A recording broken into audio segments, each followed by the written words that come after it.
We've heard from other cast members that there were some fun scenes that didn't make the cut. Did you have any scenes you were sad to lose personally?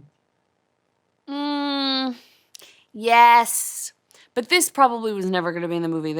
I had a moment, I had a goat moment, and I like goats.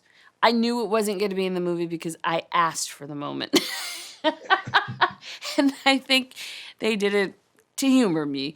So I'm not surprised that it went, but I should ask just to see it, just to have for my own personal, files. But I really think the movie is really great, and that's the thing when you do so much improvisation and so many things, a lot of it is not gonna exist, but I think you do it just to have the spirit of play for the things that do remain. The 5% that does remain, you kind of need that 95% of play and throwing things at the wall. So, you know, they didn't, those little moments, they didn't die in vain.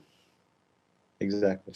I mean, when you say goat moment, I assume you mean with the screaming goats. Yes, yeah, I had a conversation with the goats. I had a scene with the goats. Oh, Like, if they do it, they'll put it on the DVD. I'm sure everyone will be let's, calling for its reinstatement. let's hope. What do you think people won't be expecting about this movie? What's going to surprise them about it? Uh, well, if I told you, then they might be expecting it. So I'll speak broadly, but I think the film Love, people are expecting love.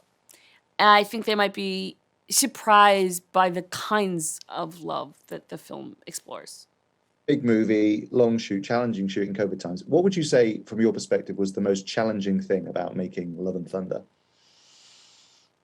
I think as you said, coming out of COVID, I hadn't when I flew to Australia to make the movie, I literally had seen my family and maybe two friends all year, and I think it was an emotional time, a really hard time for a lot of people. So I think to make something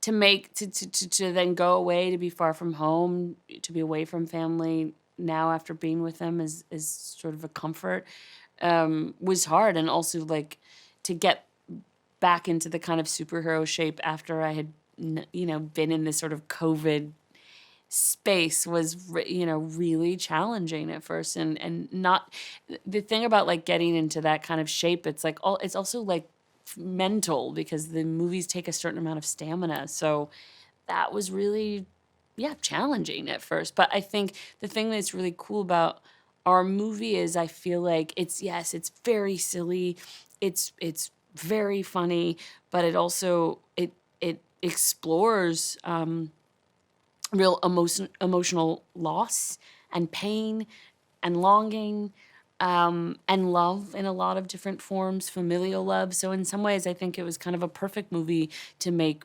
post COVID. This reminder that even and especially in times that are challenging, we must laugh, we must come together, and we must find joy. So in that way, I think it was. I feel really lucky that that's what I got to do.